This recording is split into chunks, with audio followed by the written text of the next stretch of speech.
Cet épisode est présenté par le Centre national de cyclisme de Bromont. Le CNCB est unique au Québec en mélangeant accessibilité, plaisir et performance de haut niveau. De débutant à athlète, on peut y profiter d'un magnifique vélodrome intérieur, d'une piste de BMX, de 2 pump tracks et de sentiers de vélo de montagne. Il y a des cours, des camps d'été, de la location d'équipements et même de l'hébergement. Pour s'initier, s'améliorer ou repousser ses limites, je ne saurais suggérer assez une visite chez les passionnés du Centre national de cyclisme de Bromont. Pour plus de détails, dirigez-vous vers centrenationalbromont.com. Et maintenant, en cyclique.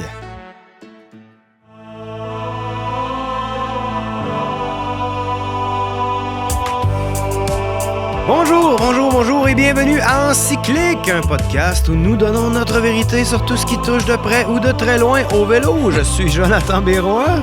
Et moi, Benoît Simard. Notre invité aujourd'hui a déjà commencé à rire. Il est un pilier du vélo au Québec, une vedette dans les cantons de l'Est. Il nous reçoit même chez lui au Centre national de cyclisme de Bromont. Alors, bienvenue à nous ici et bienvenue à toi, Nicolas Legault. Merci d'être ici, les gars. Nicolas, t'es une vedette. Pas en vélo, mais peut-être un peu pour le vélo. Je pense que t'es une vedette de l'underground. Ah, ça, j'aime ça. Non, mais t'es la personne qui est derrière plein de choses que les gens ne le savent pas. T'es pas une des 4 tortues ninja, mais t'es comme Splinter. Pareil. Je commenterai pas. Ça commence bien. Mais c'est vrai, à chaque fois qu'on va sur en Estrie ou dans les cantons de l'Est, t'es toujours partout, t'es toujours souriant, t'es présent, tout le monde te connaît. Ça vient d'où, ça, cette présence? Écoute, j'aime vivre. J'aime vivre et avoir du plaisir dans la vie. J'aime les beaux projets, j'aime les cantons de l'Est aussi, que j'ai découvert avec le CNCB, avec le Vélodrome il y a quelques années. Puis vraiment, je trouve qu'on a une belle communauté ici, puis ça porte, puis tout le monde, ils sont très fiers aussi de ce qui est fait en cyclisme dans la région. Fait que je dirais que c'est ma paye à chaque fois que je vois ça. Parce que tu es directeur du Centre national de cyclisme depuis plusieurs années. On en reparlera en long détail, mais LinkedIn me dit que tu as déjà été étudiant de 2008 à 2011 à l'Université de Sherbrooke et qu'en même temps, tu étais entraîneur-chef. Est-ce qu'avant ça, tu étais athlète? C'est comme ça que tu es arrivé au vélo? J'ai été athlète un petit peu. J'aimais beaucoup le cyclocross, moi. Fait que j'ai commencé à courir en cyclocross. Beaucoup de passion. Un peu de vélo de montagne, 24 heures. Puis après, j'ai découvert le CNCB et là, je suis devenu athlète des bureaux. Vraiment, de façon intensive. C'est un job qui est très prenante. Je fais toujours du vélo, mais quand on travaille 40, 50, 60 heures dans le vélo, des fois, c'est peut-être plus la course qui t'intéresse, mais... T'es un pratiquant du vélo. Je suis un pratiquant, puis j'ai toujours... En fait, ma passion première, c'est le voyage du vélo. C'est pour ça que je pense c'est comme ça qu'on s'est rencontrés. Moi, j'ai commencé ma carrière comme guide de cyclotouristes pour une compagnie qui s'appelait Les Nomades. Donc, on faisait des voyages de 11, 21 jours avec des jeunes un petit peu partout sur la planète. Fait que, ouais, où vous êtes allé? Qu'est-ce que vous moi, avez j'ai fait personnellement toutes les Adirondacks. On a fait l'Europe, l'île du Prince-Édouard, l'Ouest canadien. Fait que j'ai fait ça 3 ans. Pour des jeunes de quel âge? 11, 17 ans. Ah ouais? Ouais. Fait qu'on partait avec tous les bagages. Puis on couchait, puis les jeunes apprenaient à parler anglais, à rencontrer du monde. On couchait chez des personnes souvent. Fait que sortir entre gens. Tu fais de la gestion depuis longtemps, là. C'est de la gestion, faire ça. Oui. Gestion de groupe, puis leadership, motivation, ça m'a toujours parlé. Surtout dans le sport, je trouve que c'est une belle... c'est un beau... En fait, le vélo, je trouve que c'est un outil extraordinaire de développement. C'est à la base de tout. Fait que c'est pour ça que je suis encore là-dedans puis que j'y crois encore beaucoup. Mais ta carrière, c'est quand même impressionnant. Tu as eu comme un employeur dans ta vie, ou à peu près? C'est pas vrai. J'ai été bénévole avant ça, mais j'ai travaillé avec la famille. Mais oui, c'est vrai que... Ça fait... t'es entraîneur ici pendant tes études au centre. Puis après ça, directeur depuis 2012, t'as pas dû être vieux comme directeur? En gros, avec toutes ces années-là, avec tout ce que tu as fait, le centre tel qu'on le voit aujourd'hui, ça pourrait s'appeler le centre Nicolas Legault. Ouais, non, quand même pas. J'ai pas inventé le vélo. Mais c'est vrai que ça fait 17 ans, peut-être que je travaillais au centre quand même. C'est sharp. C'est sharp. Ça fait qu'à 24 ans, j'ai commencé à travailler au CNCB comme concierge. Puis j'ai aimé ça.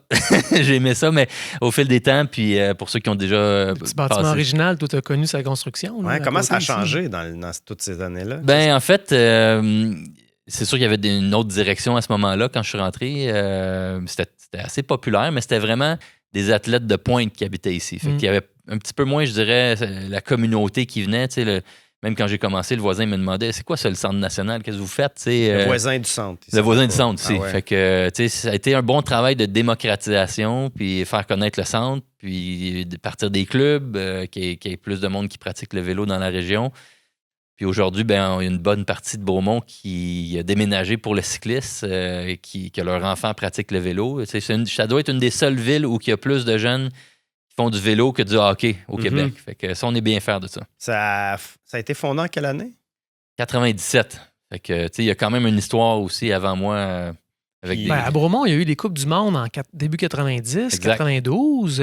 Puis, donc, il y avait une tradition qui était peut-être démarrée un petit peu avant ça, mais dans ces Ouais. années-là ici. De vélo de montagne. De vélo de montagne, exact. Fait que déjà dans les années 90, il y avait déjà une belle communauté de vélos de montagne qui ont organisé des Coupes du Monde. Les premières Coupes du Monde en Amérique du Nord, c'est à Bromont que ça s'est passé. Puis ensuite de ça, ben, il y a eu un centre d'entraînement qui s'est créé en 97. Fait qu'un premier vélodrome qui était juste à côté de l'aréna, en fait, qui a Ouais. été vendu en 2000 à Québec à Louis Garneau.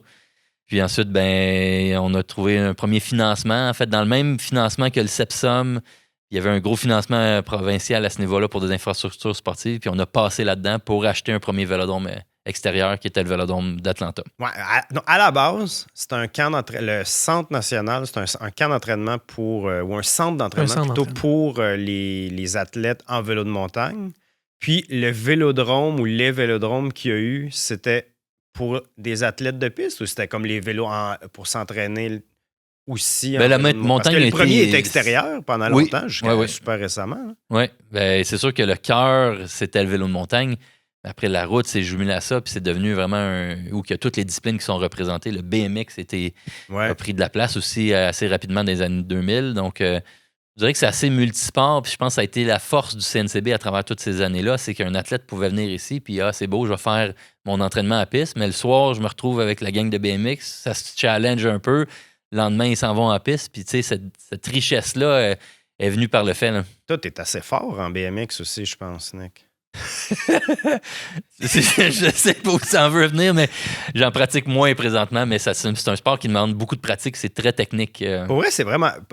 Blague à part, je voulais juste te mettre mal à l'aise, mais le BMX, c'est vraiment bon pour apprendre à faire du vélo de montagne. l'école du vélo. Ben, en as-tu déjà fait du BMX? Non, moi, je ne suis pas passé par cette école-là. Non? Puis, je le regrette pas, mais je le regrette d'un certain côté. J'ai des amis qui ont le même âge que moi qui se sont mis à la pratique du BMX parce que leur enfant commençait à le faire. Puis tant qu'à être à la piste, ils en ont fait. Puis c'est les bases du vélo. C'est les bases du vélo. dur! Absolument.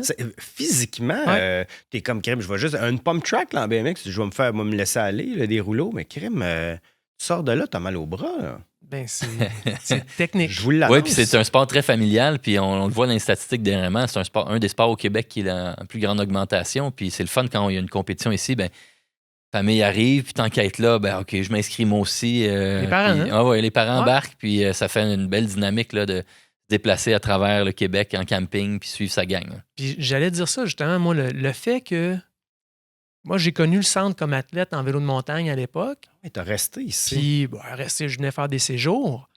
Mais c'est une des choses qui était vraiment agréable, c'est de pouvoir côtoyer. Justement, on arrivait, puis là, les gars de route étaient là, les filles de route, ou de différentes disciplines. Ça créait un écosystème qui était vraiment super enrichissant puis motivant. Puis aujourd'hui, là, je vois ça toutes ces années-là plus tard, c'est fantastique. là. Ben Benoît, hier, on passe quelques jours à Bromont pour enregistrer une série d'épisodes. World Tour. Et oui, on est sur la route, en cyclique sur la route. Et puis hier, on est sorti avec toi, Nicolas. On est allé dans un restaurant, brasserie. Puis Benoît était l'homme le plus connu dans la place, ou à peu près. On était 8, là, mais Ben quand même, les gens, ça Carte de notre rentrait. gang. Monsieur Simard, vous êtes encore en ça, c'est vie. parce que je m'en viens vieux, ça. Tu parlais, Nick, du vélodrome qui était acheté des Jeux olympiques d'Atlanta, quand Ouais. même. C'est assez... Mais avec un séjour à Orlando entre les deux. Oui. C'est ça, moi, je m'amuse souvent à dire que Walt Disney voulait faire un complexe sportif, mais ultimement, on l'a racheté puis on l'a ramené à Bromont pour faire un petit peu un Walt Disney du sport. Là. Fait que c'est ça qui est beau de voir, puis que le monde qui soit utilisé de cette façon-là, maintenant qu'il soit préservé à l'intérieur, ben c'est un leg pour le Québec. Là, ça va être là pour longtemps. Comment ça? Ah, mais là, c'est un complètement nouveau. Là. Ou c'est le même qu'avant? C'est le même. La structure est la même. Donc, il y a un toit par-dessus. Ah ouais? Donc, en 97, un petit vélodrome à côté de l'aréna. Petite tournade, bref, il tombe à terre.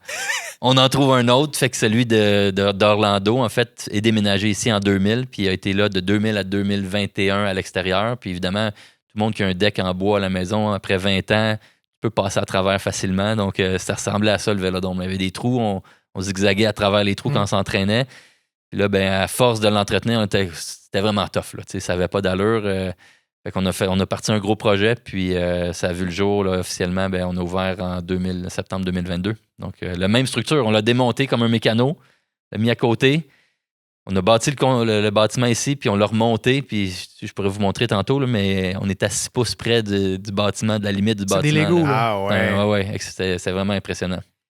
Ça, à ce moment-là, tu étais loin d'être le concierge là, du centre. Là, ça Non. faisait longtemps. Là, tu allais chercher des centaines de mille, des millions. Là, c'est des énormes projets. C'est un gros projet, mais je dirais que quand tout est aligné, ça se fait bien. Je pense que c'est une fierté québécoise de ramener un vélodrome au Québec, d'avoir quelque chose, une infrastructure pour les athlètes qui s'expatriaient à Los Angeles, en Ontario, un petit peu partout. Puis on trouvait ça triste un peu de voir ces bons exemples-là, comme des Hugo, des Lauriane, qui sont de retour maintenant à la maison. Puis c'est des excellents exemples pour toute la génération qui s'en vient, là, qui suit.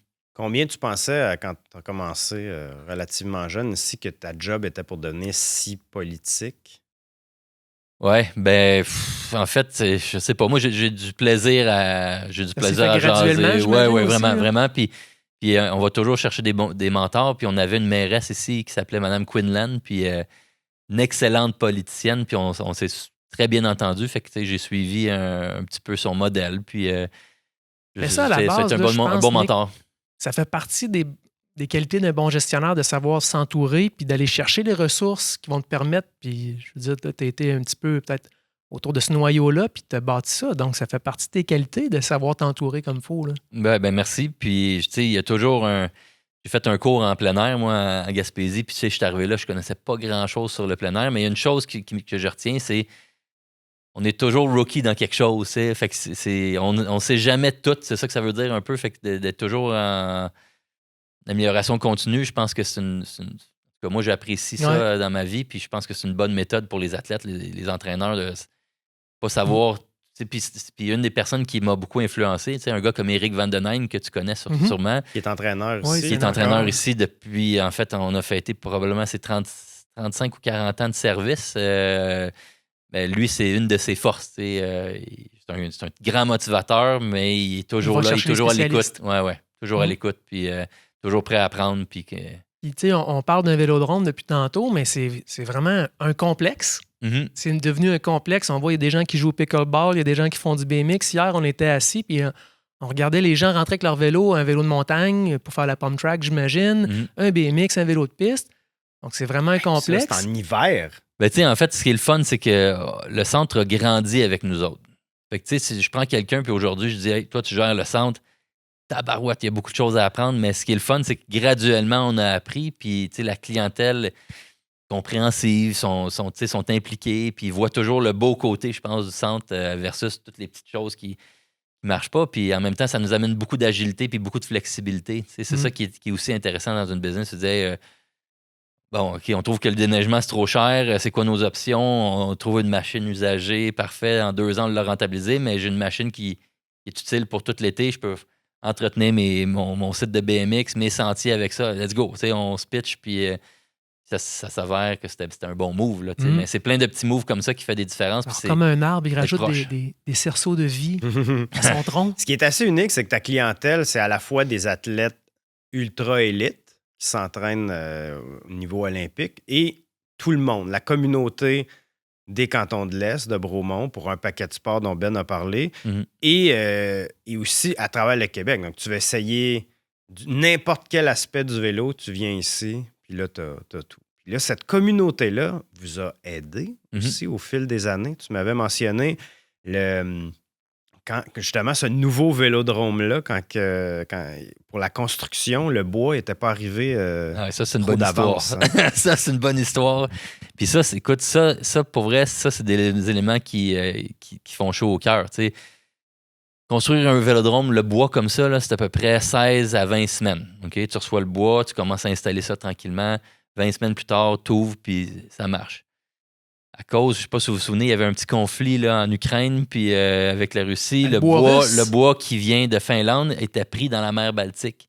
Donc, on ne l'a jamais eu. Fait que finalement, il est arrivé à la fin de l'été. On l'a eu 6 semaines avant l'ouverture. Là, on n'a pas le choix. Il faut y aller. Là, tu reçois ça, puis tu es comme, oh shit, qu'est-ce qu'on va réussir à faire, puis de quelle façon? Fait que, on a appelé nos amis d'un peu partout. Fait que des donateurs comme Desjardins, ils ont débarqué avec leur gang le soir. Let's go, on visse des planches. Fait que des Desjardins de ce monde, la Fédération québécoise, Vélo Québec a débarqué ici, des écoles d'ébénisterie, ils voyaient ça en ligne. Let's go. Fait que jour, soir, nuit, week-end, on avait des groupes qui se relayaient pour venir des visser, tours de piste. Pour venir visser, puis faire des tours de piste en vissant les planches comme ça. Puis leur paye, c'était à la fin de la soirée, ils avaient le droit d'écrire leur nom entre les planches. Ils partaient chez eux.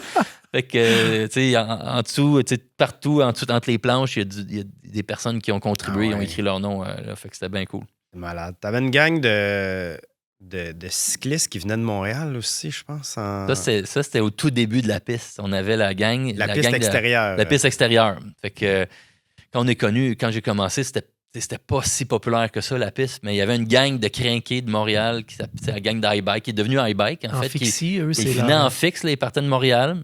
Ah. Ils arrivaient en fixe, après 110 bornes de fixe. C'était comme, c'est bon, on est prêt, on va rouler. Ils se tapaient 200-300 tours sur la piste. Souvent, ils retournaient le soir même. Fait que 300 kilos à peu près de fixe. Ou des fois, ils faisaient le party, ils restaient couchés. Je leur permettais de coucher en tente dans le milieu du vélodrome. Ah ouais! Fait que, écoute, il y avait une passion là. Les autres, ils tripaient. Puis, écoute, il y en a plusieurs qui viennent encore rouler sa piste aujourd'hui. Hier, on a dormi dans l'auberge, c'est trop, à côté du vélodrome. Comment ça s'appelle maintenant, ça? L'auberge sportive. Ouais. On a dormi dans l'auberge sportive. Oui. Benoît, est-ce que ça t'a rappelé des souvenirs? Absolument. La cuisine communautaire, les douches et tout le... Est-ce que tu as pris la même douche que tu prenais? Non, j'ai pris la douche d'à côté, en fait. Avec un nouveau savon. Je dois t'avouer, j'ai une nouvelle barre de savon. Tu n'as jamais dormi dans le milieu du vélodrome? Non. Mais j'ai déjà roulé sur l'ancienne version en vélo de montagne. Sur la piste, hein? Quand était en bois là-bas? Ouais, en bois. À côté, Je ne referai plus ça aujourd'hui, je vous le confirme. Nicolas, tu n'as pas besoin de vérifier, je ferai pas On ça. l'a essayé de plusieurs façons, hein, les pistes. Je veux dire, quand tu as une piste, tu peux te permettre un peu de faire des tests pour voir qu'est-ce qui marche, en qu'est-ce haut, qui ça va marche être pas. compliqué. Tricycle, c'est compliqué. On l'a essayé. Sérieux? Il y a quelqu'un qui a encore des cicatrices. Fait que ça, c'est moins bon. On l'a essayé en BMX sens inverse. De nuit, pas d'éclairage avec une moto qui t'éclaire derrière, évidemment. C'était quand même bien. Avec ou sans vêtements. Tout est possible. Fait que quand tu dis que tu travailles beaucoup, en réalité... On s'amuse beaucoup. L'année prochaine, été 2026, il va y avoir le championnat du monde de vélo à Montréal. Est-ce que ça a un impact ici à Bromont?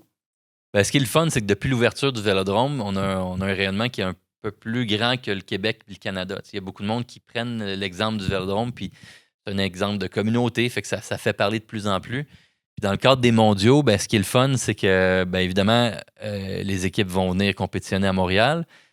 On avait le souhait d'essayer de les amener à Bromont pour qu'ils viennent s'entraîner.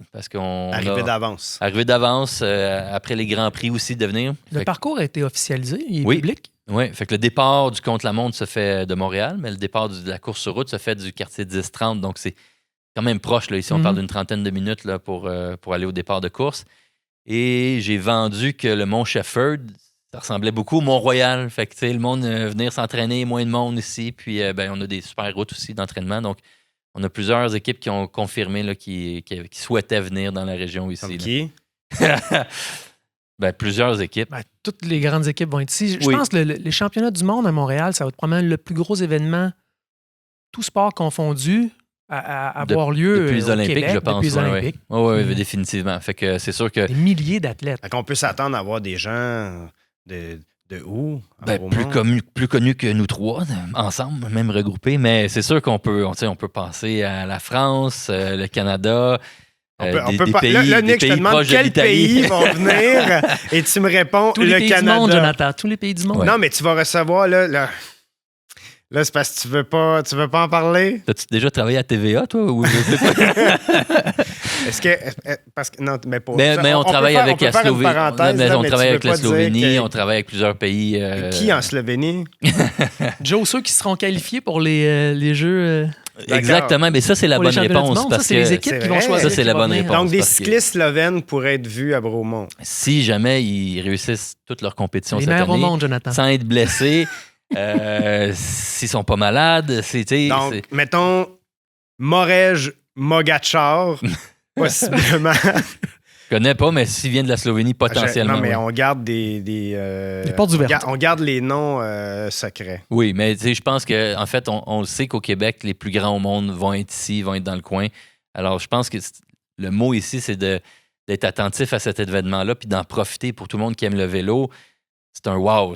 Puis je pense qu'on réalise pas à quel point c'est tout un hit. Puis moi, j'ai eu la chance d'aller l'année dernière au championnat du monde en Afrique, au Rwanda. Au Rwanda? Et tu sais, j'ai pas la chance d'aller là régulièrement puis de voir ça. Écoute, c'est tout un show. C'est vraiment tout un show. Fait que c'est 10 jours presque 8 jours de compétition. Je pense que si tout le monde peut encourager ça, donner un coup de main à l'organisation, être bénévole, prendre des billets VIP, tu sais, honnêtement, c'est gros, c'est majeur, puis c'est tout un défi logistique. Ouais. Le Rwanda aussi, c'est comme le pays numéro 1 sur le continent africain pour le cyclisme. Ouais. As-tu vu cette effervescence-là là-bas aussi? Oui, j'ai eu la chance, j'ai loué un vélo, en fait, là-bas. Ouais, de route? Je sais pas, ça ressemble... De tout. Ouais, c'était un vélo de tout, tu sais. Fait que... Qu'est-ce qui restait disponible? Puis, tu sais, en grandeur aussi. Bref, je voulais faire du bicycle. Fait que j'ai eu la chance de faire des tours autour de la ville. Puis, de Kigali. De Kigali. Puis, tu sais, c'est vraiment extraordinaire. Là, je veux dire, le monde, il utilise le vélo comme moyen de déplacement. C'est leur camion. Là, tu sais, on a du monde avec des 100 kilos de bananes sur le bicycle. Là, tu sais, je veux dire, il y en a sur ta tête, partout. Puis, c'était vraiment intéressant. Le monde sont très joyeux. J'ai eu la chance de les aider en les poussant dans des côtes parce que c'est quand même côteux. Eux autres, le petit train va loin, fait qu'ils montaient les côtes avec des bananes. Non, mais même vélo professionnel aussi, là, ils ont un centre qui n'est pas en ville. Je ne sais pas si tu as eu la chance d'y aller. En fait, je suis allé à l'inauguration. En fait, c'est un centre satellite de l'UCI, un peu comme le centre ici. Donc, ils ont ouvert un centre satellite. Ça va être un héritage. Est-ce que ça fait partie pas des règles, mais des devoirs d'une organisation de laisser un héritage après un championnat du monde? C'est un besoin. En fait, c'est nécessaire. En fait, puis il y a des comités de legs. Fait que ce centre satellite-là, il est à peu près peut-être à 40 minutes là, du centre-ville de Kigali. Donc, ils ont fait, c'est vraiment sharp parce qu'ils ont fait un parcours d'à peu près 3 km asphalté pour que les jeunes puissent pratiquer le vélo de route sans être dans le trafic ou ainsi de suite. Il y a un petit gym, c'est tout. C'est très simple, hein, mais il y a une école, fait que tous les étudiants de l'école du pensionnat qui est là sont invités à venir pratiquer le vélo. Donc, c'est un beau potentiel de talent qui se fait là. Ils s'entraînent, puis il y a une petite gang, il y a un mécano qui est là, puis ils ont construit une pomme track aussi à côté. Donc, ça fait un beau hub pour l'Afrique. Fait qu'il y en a quelques-uns tranquillement qui sont en train de se construire comme ça. Puis, c'est une des visions de l'UCI d'avoir des pôles de formation un petit peu sur tous les continents. Puis le centre ici, on a la chance de devenir un de ces pôles-là. Oui, il y a une affiche dehors, il est marqué comme UCI Amérique. C'est quoi donc? C'est un centre satellite pour l'Amérique. Donc, on est capable de délivrer. On délivre depuis 3 ans des formations pour les entraîneurs. On a fait l'été passé une formation sur la piste, en BMX Freestyle aussi. Donc, première formation de l'UCI en BMX Freestyle, c'est faite ici à Bromont. Et puis, dans le cadre des mondiaux, on va recevoir 20 athlètes de pays émergents qui n'ont pas vraiment d'entraîneur ou de coach. Donc, ils vont venir pendant 1 mois ici pour s'entraîner avec les entraîneurs du centre, puis on va les amener faire les compétitions. Parce que l'UCI, c'est l'Union cycliste internationale. Donc, c'est l'organisme qui développe, qui encadre le cyclisme au monde. Ouais. Donc, vous êtes affilié avec eux. Ouais. Ils peuvent envoyer quelqu'un n'importe où dans le monde, dire allez là-bas, il y a comme un saut d'approbation. Oui. Il y a des montants pour les nations émergentes pour qu'ils viennent ici en stage. Donc là, tu as l'hébergement que tu peux fournir, tu as les services d'encadrement, d'entraînement.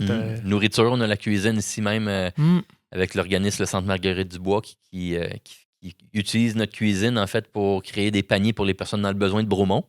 récupère la nourriture des IGA, métro, les agriculteurs, transforme ça pour à peu près 160 familles dans le besoin à Bromont. On a parlé, nous, ce matin, pendant que Jonathan dormait. Moi, Ouais, ça vous êtes allé en m'impressionne. ski à 6h30. Quand il y a de la neige, Joe, il faut y aller. C'est deux Down guerres. Patrol. C'est extraordinaire. Puis, mais ça m'a impressionné d'apprendre que Bromont, c'est une douzaine de milliers d'habitants seulement. C'est petit comme ville, mais à quel point toute la communauté, même la communauté d'affaires, le parc industriel est impliqué. Là, tu me parles d'organismes comme qui vont aider pour la nourriture, tout ça. Donc, vous faites partie de cette dynamique-là. Oui, écoute, ça, c'est un des souhaits. Oui, le Vélodrome, je pense que c'est un beau joyau déjà, mais tu sais, le souhait, c'est de continuer à créer un écosystème qui va être dynamique pour avoir un endroit le fun à vivre, pour travailler, pour devenir athlète, puis évoluer comme sportif. Mais vous ne vivez pas qu'à cause de Montréal. Je veux dire, il y a une économie locale ici qui veut faire partie de ça. Là. Oui, définitivement. Puis je pense que c'est... Si t'as pas ça, il n'y a rien de ça qui est possible. Je veux dire, ça, c'est ta base à tous les jours qui viennent s'entraîner, qui viennent au Power Watts, qui viennent profiter de l'infrastructure. Puis après, après là, on va chercher un rayonnement beaucoup plus large là, sur la rive sud de Montréal et tout ça. Il y a des gens qui viennent des Laurentides s'entraîner ici. Oui, régulièrement à chaque semaine. Mais tout ça, ça fait en sorte que ça fonctionne parce qu'il y en a beaucoup qui étaient craintifs au début. Ils disaient un vélodrome, il faut une population de, je sais pas, 500 000 personnes pour que ça marche. Non, mais 12 000, tu dis, Ben, la population. Nicolas, tu m'as envoyé des chiffres. Là, en 2010, il y avait 15 000 personnes qui étaient venues au CNCB dans l'année. Ouais. Puis l'année dernière, 200 000. Oui, ça, c'est fou. On a franchi le cap des 200 000 visites dans l'année. Donc, c'est à peu près 500 personnes-ish, là, et un peu plus par jour qui passent ici pour musculation, pomme track, piste. Fait que ça, c'est un gros hit. Les volets événementiels aussi. Fait que ça, c'est cool. Puis quand tu as commencé, 2 employés aujourd'hui, une centaine, ça te fait beaucoup plus de rapports d'employés à faire. Oui, quelques cheveux blancs aussi, puis ça, mais en fait, ce que je trouve formidable, c'est que le centre a attiré des talents, des employés qui sont là pour la passion puis pour la mission. C'est du monde qui ont... Oui, on a des comptables, on a du monde en ingénierie, mais qui, à la base, c'est le sport, l'écosystème fait partie de leurs valeurs premières. Là, fait que c'est le fun à driver, puis ils sont très crinqués. Quand tu travailles pour un organisme comme ça pour lequel tu te donnes corps et âme, mais qui n'est pas le tien, est-ce que des fois tu te dis si j'avais parti mon autre vélodrome à mon nom avec tout ce que j'ai fait, je serais incroyablement plus riche aujourd'hui? Écoute, ça me passe pas par la tête parce que, je pense que la réalisation de tout ça est une paye qui est aussi importante qu'une grosse paye financière. Pour moi, je pense de réaliser ça en date d'aujourd'hui, c'est extraordinaire. Fait que non, je pense pas. Puis je pense pas que ça serait possible aussi qu'un individu puisse porter ça seul. C'est communautaire, ton affaire. Ouais, c'est social. c'est trop gros, puis c'est trop de monde impliqué. Quand on rentre ici, on voit le mur des donateurs. Ça, tu peux pas aller chercher comme individu tout seul. Faut que tu aies cette mission-là, cette vision-là. La ville embarque aussi. La ville contribue quand même de façon significative annuellement au rayonnement de la mission. Fait que c'est un peu plus grand que soi. Fait que, oui, à un moment donné, j'étais souvent seul au Vélodrome. Aujourd'hui, c'est pas vrai. Il y en a plusieurs qui me connaissent pas au Vélodrome parce qu'ils viennent profiter. Puis c'est les coachs qui sont au devant, c'est l'équipe d'expérience client, les pros qui s'occupent de monter les filets. Donc, c'est eux qui sont leur famille maintenant du CNCB. Le CNCB, c'est des infrastructures, mais c'est également un organisateur d'événements. Yes. Des gros événements. Oui, on aime ça. On aime ça quand ça bouge. T'en as plusieurs, je pense. Mettons, conférences, des choses qui se passent comme ça, mais également des gros événements cyclistes. Là. Depuis les dernières années, il y a notamment le Gravelooza. Yeah! C'est pas lui qui t'a participé, Ben? Oui, en début d'année. T'es allé, ouais. Est-ce que ça va changer d'ailleurs? Est-ce que j'ai compris que ça allait changer d'endroit? Gravelooza reste à la même place, en fait. Donc, le site du Brome Fair, qui est un peu ici. Ceci étant dit, on avait une opportunité de changer de parcours. Fait qu'on est un petit peu plus en profondeur dans les cantons de l'Est. Donc, on va profiter là, d'aller, là, je vous lance quelques scoops, mais plus proche du lac Memphremagog, dans cette région-là. Fait que cette édition-là, à ne pas manquer. Puis on organise un autre événement de gravel qui va être plus au mois d'octobre cette année en raison des mondiaux. Là, on le déplace un petit peu. On va annoncer ça sous peu. Mais là, on va aller jouer un petit peu plus du côté nord de l'autoroute, qui est une région qui est moins exploitée aussi pour le gravel, mais extraordinaire. Une gravel blanche, sec, qui va être rapide, beaucoup de petites sections. Ça va être une course? En fait, on l'amène dans un concept course, mais avec le concept de race in the front, party in the back. Fait que c'est vraiment inclusif. Ceux qui veulent aller vite puis avoir un temps, fine.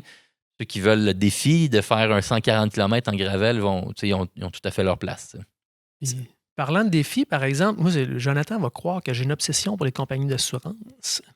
Mais des fois, les gens se demandent un petit peu pourquoi ça coûte si cher, des fois, de s'inscrire à un événement, puis qu'est-ce qui fait je pourrais faire ça tout seul chez nous, en organiser un, puis etc.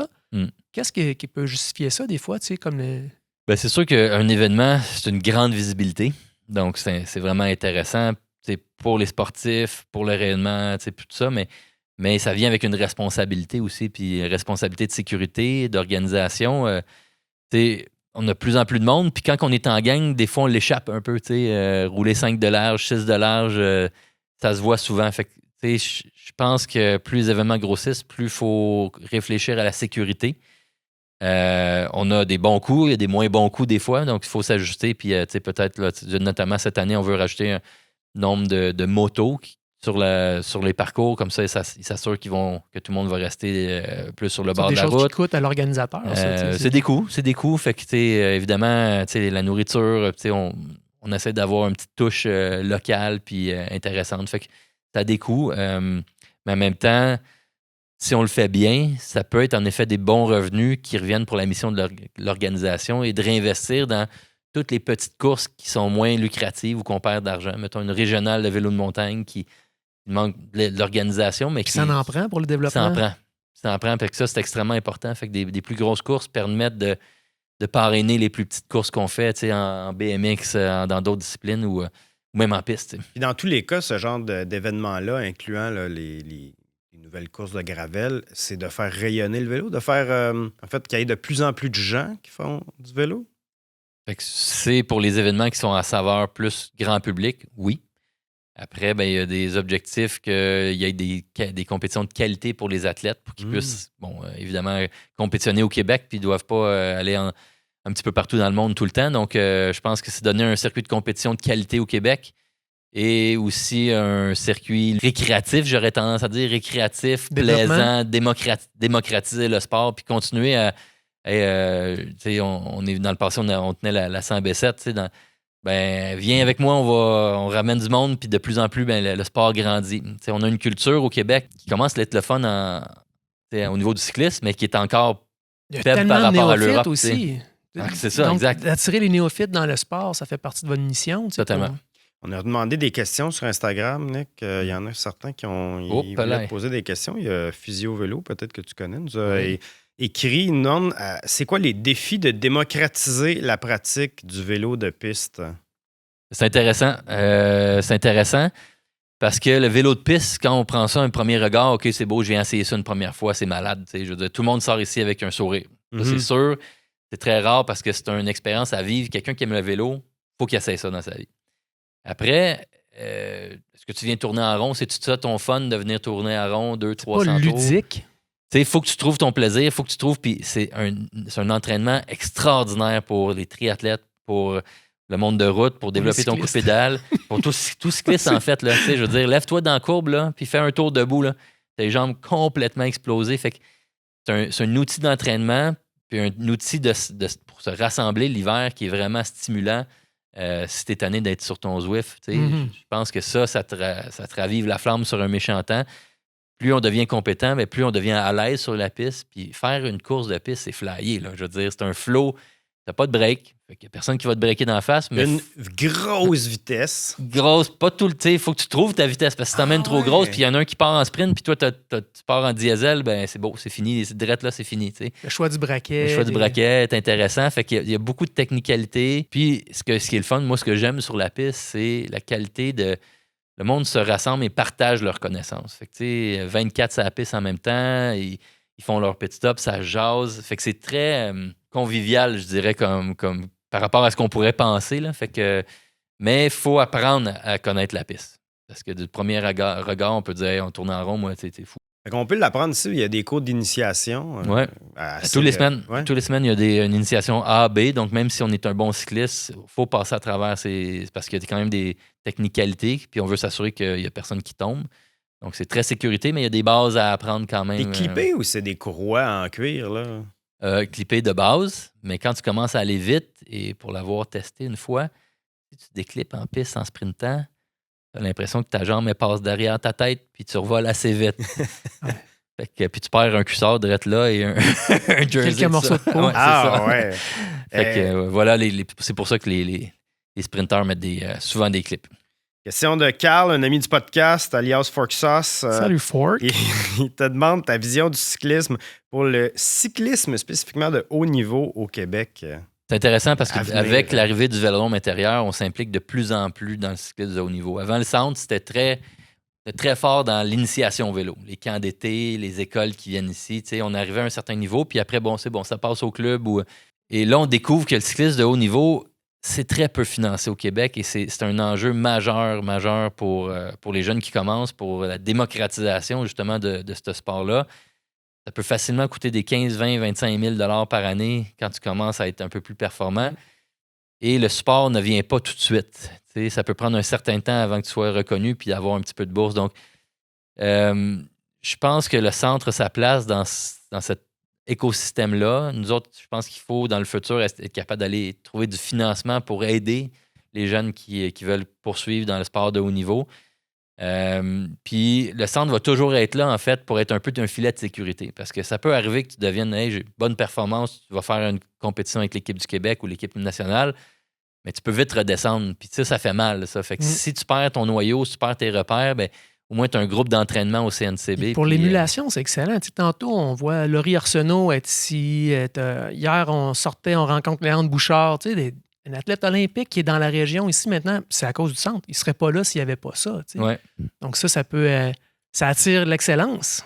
Oui, puis je pense qu'eux, c'est des excellents exemples. Puis pour moi, ces athlètes-là qui ont déjà une bonne carrière avancée, beaucoup d'expérience, sont là pour partager leur expérience avec la gang. Puis ils le font de manière très ouverte. Puis ça c'est riche. Puis ça, c'est dur à gagner cette expérience-là aussi rapide. C'est même Hugo Barrette est souvent ici avec la gang. Lauriane Genet, fait que... Donc des Olympiens multiples. Qu'est-ce qui te rend le plus fier donc, dans ces 17 ans passés au centre? Ça reste, puis c'est drôle, j'en parlais encore ce matin, de voir l'évolution des personnes qui passent à travers le centre puis qui se réalisent.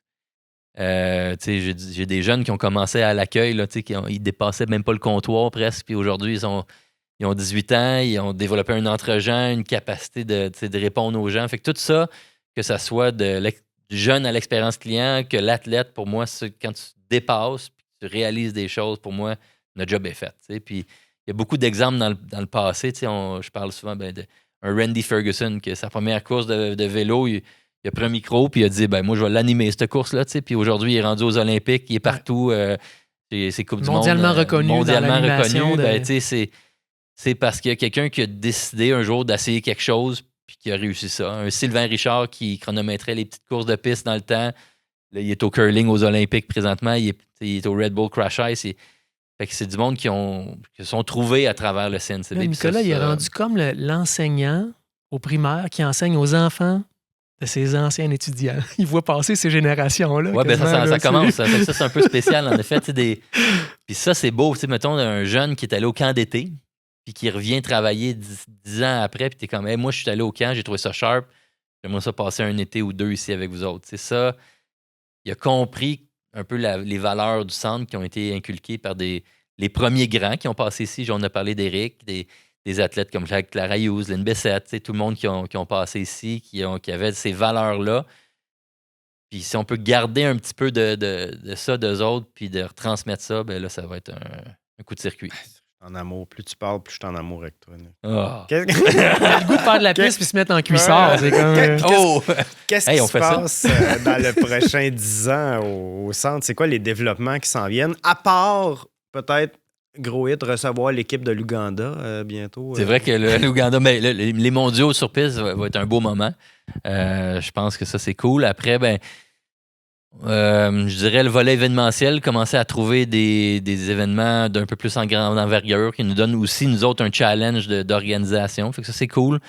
L'auberge que vous avez passée la nuit, ben, elle a 25 ans aujourd'hui. Elle commence à avoir besoin d'amour. J'aimerais mettre un petit Ça, peu c'est de quoi d'énergie. que tout le monde peut réserver une place. Là, à Oui, l'auberge, là. définitivement. Dans le fond, on est sportif, on vient dans la région, c'est comme une petite auberge sportive. Là, fait que c'est abordable pour venir s'entraîner dans la région. Mais j'aimerais mettre de l'énergie là-dessus.